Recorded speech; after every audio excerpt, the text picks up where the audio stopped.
За технологийн контент хийгээгүй бараг 1 сарын хугацаа өнгөрсөн байна. Тэгээд энэ хугацаанд арай өөр зүйлс дээр илүү төвлөрж ажиллах шаардлагатай боллоо. Тэгээд ямтаж 2024 онд бид нэр технологийн контентууд маш олон технологийн контент хийсэн байна. Гэхдээ бас хийгээгүй дурдаагүй үлдсэн технологиуд аягүй их олон байгаа. Тийм болохоор 2024 онд ер нь юу болж өнгөрөв гэдгээ хэдүүлээ эргээд нэг харцгаая.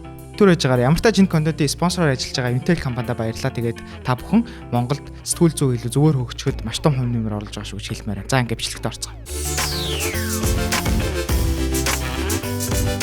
За окей, 1 сард юу болж өнгөрсөн бэ гэх юм бол Apple Vision Pro албан ёсоор худалдаанд гарч ирсэн. Тэгээ маш өндөр хүлээлттэй байсан.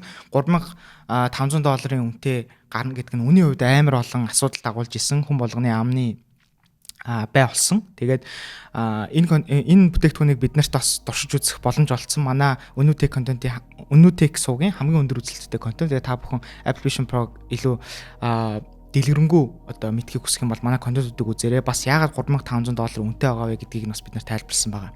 За хоёр дахь үйл явдал нь юу болсон бэ гэхээр Galaxy Unpacked арга хэмжээ болсон. Энэ дээр яг би өөрийн биеэр чадаагүй ч гэсэн манай өнөөгийн тэнгэрээ очиод S24 Ultra энэ оны хамгийн шилдэг утас гэж яригадаад байгаа S24 Ultra-г очиж танилцсан. Тэгээд S24 Ultra яагаад энэ оны хамгийн шилдэг утас болоод байгаа вэ гэхээр дизайн болон тэгээд материал, тэгээд батарей, тэгээд performance, чипний ажиллагаа гэх мэт ингээд бүх талаараа өөр нь босод утаснуудаас яг өв тэгш яг байгаад байгаа. Тийм болохоор S24 Ultra энэ оны шилдэг утас гэж аягүй их яригадаад байгаа юм байна. Тэгээд 1 сард болсон үйл явдал юм байна. 2 сард юу болсон бэ гэхээр OpenAI компани Sora гэдэг видео генератингийн шинэ модельд танилцуулсан. Энэ нь болохоор та промптоо одоо текстээ өгөхөд тэрийг нь ямар нэгэн байдлаар видео болгоо гаргаад ирнэ гэсэн үг. Тэгэхээр маш бодтой бүх зүйл нь яг юм жинхэнэ юм шиг харагдаж байгаа. Би ч гэсэн хувьдаас туршиж үзсэн гэхдээ тэгээд 12 сард public гарсан байгаа. Сая энэ сард public гарсан. За өөр бас ямар нэг онцлог үйл явдал юу болсон бэ гэхээр Neuralink албан ёсоор ингээ яригдчихэж байгаад эхний одоо хүн тархиа ашиглаж маус хөлгөж чадж байна гэдэг апдейт өгсөн байгаа. Тэгээд тухайн үед бол амар олон чипний халалт энтергээ хүний тархинд суулгасан чип нь халалт үүсгээд байна гэсэн амар олон асуудал дагуулсан. Гэхдээ одоо ямар процесстэй явж байгаа гэхээр энэ чипийг Neuralink-ийн суулгасан чипээр тухайн хүн тархиараа бодлороо CS тоглож болж байгаа. Гайхалтай байна. Дундуур нь хэлэх нэг зүйл байна. 12 сарын 31-ний өдрийг дуустал Tokyo итвчээ зэнэглээд нэг дата авах юм бол 20% буцаа олголт авах юм биш үү? Ердөө 1 өдөр үлдсэн байгаа тул та бүхэн яараарай. За 3 сард ямар үйл явдал болсон бэ гэх юм бол Монголд албан ёсоор Starlink орж ирсэн. Подол бэлгэлсэн маш их баярлалаа гэж хэлмээр байна. За тэгээд яг энэ үйл явдлыг тохиолдуулаад бид нар бас Nutech подкастн дээрээ Жавхлан гэдэг Starlink-ийг аягүй олон жил Starlink-тэй холбоотой ажилладаг байсан хүнийг урьж оролцуулсан байгаа. Тэгээд Starlink албан ёсоор Монголд орж ирснээр бид нар хулгаагаар ямар нэгэн байдлын төхөөрөмж худалдаж авах шаардлагагүй болсон. Монгол төгрөгөөрөө худалдаа авалт хийгээд тэгээд гэртээ хүргүүлээд авах боломжтой.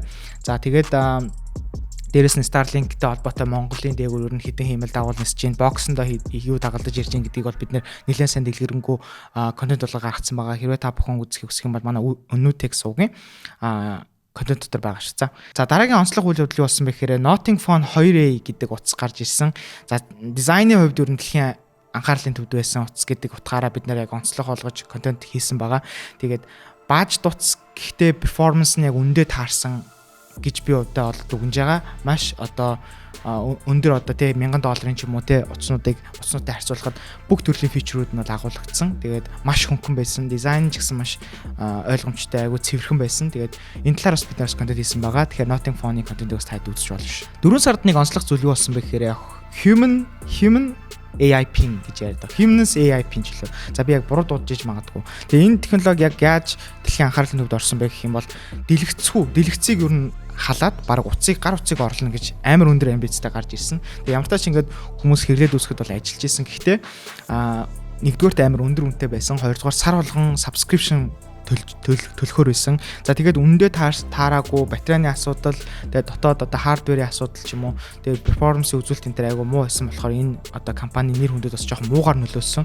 Нэгсэндээ яг хуу технологийн контент креатор юу гэж харж байгаа вэ гэхээр яг болоогүй үедээ гараад ирсэн байж магадгүй шүү. Яригдчихэж байгаа. Тэгээд ямар ч энэ технологи бол тухайн сартаа бол нэлийн олон анхаарлын төвд байсан.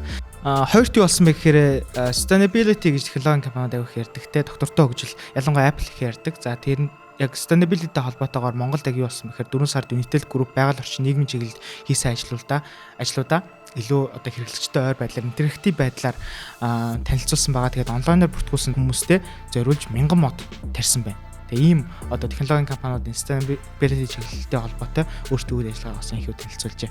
За 5 сард юу болсон бэ гэх юм бол Apple гинт одоо iPad-д зориулсан ивэнтээ нэг сарын өмнө зарласан. Тэгээд iPad шинэ M3 чиптэй iPad, M2 чипийг алгасаад M3 чиптэй iPad танилцуулагдсан. За Apple Pencil-ийн дараагийн үеийн одоо үзэгэн танилцуулагдсан. За энэ дээр болохоор бид нэр яг төвшөнтийтэй хамт нийлээд яг энэ шууд тэр оройно лайв хийж бас юу ямар өөрчлөлтүүд орсон бэ гэдгийг өнөөдөр Instagram дээр оруулсан байгаа. За дараагийн үйл явдал нь болохоор Google I/O 2024 ивент болсон. За энэ ивентээр Gemini AI-ийн одоо дараагийн сайжруулалтанд танилцуулагдсан мөн Project Astra гэдэг камер ашиглаад AI-аас шууд бодит цагт одоо тусламж авах тийм боломжтой одоо прожект Google-ийн зүгээс бас танилцуулсан байна. За 6 сард юу болсон бэ гэхээр бүгд мэдж байгаа Apple-ийн WWDC арга хэмжээ болсон. За энэ арга хэмжээгээр Apple Intelligence гэх Apple-ийн өөрийн AI-ыг танилцуулсан гэдгээр онцлогтой. За ямар өөрчлөлт орсон бэ гэдгийг бүгд мэдж байгаа бах. Хэрвээ та бүхэн мэдэхгүй байх юм бол манай YouTube дээр орсон Apple Intelligence-тэй холбоотой контентуудыг үзэх боломжтой шүү. Тэгээд энэ одоогийн байдлаар бета хувилбараар ашиглагдаж байгаа. M chipтэй iPad, Mac, iMac тэгээ бусад одоо 15 iPhone 15 Pro болон түүнээс хойш гарсан загварын утаснууд дээр бол шууд бета байдлаар ашиглах боломжтой. Ямар ч дутагдaltaй тал зөндөө олон байгаа. Тэгээд бас Apple үнэтэй холбоотойгоор сошиал дээр нэлээд шүүмжлүүлж ах шиг байна. Тэгээд эх оны 3 сард ямар тааш олон нийтэд паблик байдлаар цэцгдэх юм байна. 7 сард нэг амар олон анхаарал төрсөн үйл явдал болсон. Тэр нь юу болсон бэ гэхээр та бүхэн санах бах Microsoft-ийн Blue Screen алдаа дэлхийд даяар ер нь цацагдсан. Тэгээд маш олон онгоцны буудал компаниудын үйл ажиллагаа гатсан. Тэгээд маш их хэмжээний эдийн засгийн хохирол учирсан. Тэгээд яг энэтэй холбоотойгоор Microsoft-тэй ажиллаж исэн Jamstran Dodge инженертэй бид нар Newtek podcast-аараа подкаст хийсэн байгаа. Тэгээд энэ дээр яг ямар алдаа болсон, юу болсон, яаж ажиллах хэрэгтэй байсан гэдгийг бол нэлээд сайн танилцуулсан. Тэгээд энэтэй холбоотойгоос контент үзэх юм бол маа тэр подкастыг сонсоорой. За өөр бас ямар үйл явдал болсон бэ гэхээр Galaxy Unpacked арга хэмжээ, 100-ийн арга хэмжээ болсон. Бид нар яг ивент дээр нь очиж танилцуулсан. Galaxy Flip 6, Galaxy Fold 6 утаснуудыг танилцуулсан. Тэгээд Galaxy AI гэдгээ нэлээд түлхүү ярьсан. Тэгээд AI-тай холбоотой ямар одоо функцүүд шинээр нэмэгдэж байгаа вэ гэдгээ бол нэлээд сайн тайлбарлсан. Тэгээд энэтэй холбоотой контент бас үзхийг хүсвэл манай Newtek Instagram утсан дээр байгаа шүү. 8 сард Google-ийн Made by Google гэдэг арга хэмжээ бас энэ арга хэмжээний яадаг вэ гэхээр Google Pixel гар утасны дараагийн үеийг танилцуулдаг. Тэгээд Google Pixel 9 Pro, 9 Pro Fold гэдэг одоо нугардаг утасныхаа дараагийн үеийг танилцуулсан. Тэгээд Google Pixel бол баг өнгөрсөн оны баг хамгийн шилдэг утас гэж хүмүүс ярьж байгаа. Тэгээд дараагийн үеийнх нь утас нь гарч ирж байгаа нь аюул хоолны анхаарал татах нөхцөлөөр бүрдүүлсэн. Тэгээд Fold гэдэг Google Pixel 9 Pro Fold нь бол ямар ч тач нэлээд сайн нэртэй байх шиг байна. Гэтэ дизайны хувьд болон нь жоох илүү гарцсан марцсан. Тэр нь жоох надад дизайны хувьд бол жоохон таалагдахгүй байгаа. 9 сард юу болсон бэхээр та бүгд мэднэ Apple-ийн ивент болсон. Шинэ iPhone гар утас танилцуулагдсан. За шинэ iPhone гар утас дээр ямар өөрчлөлт орсон бэ гэдгийг бол ер нь бүгд мэдэх байх. Тэгээд тэр үе бидэхгүй байх бол манай YouTube дээр бараг 2-3 контент орсон байгаа. Тэдрийг үзэж танилцах боломжтой. За тэрнээс өөр гадна AirPods Pro дээр шинэ фичер нэмэгдсэн. Муу сонсдог хүмүүс зориулсан фичероос орсон. Тэгээд Apple Watch-ийн 10 жилийн ойг гэдэг Apple Watch X гэдэг. За Apple Watch 10 танилцуулагдсан байгаа. Гэхдээ нэг амар өөрчлөлт ороогүй.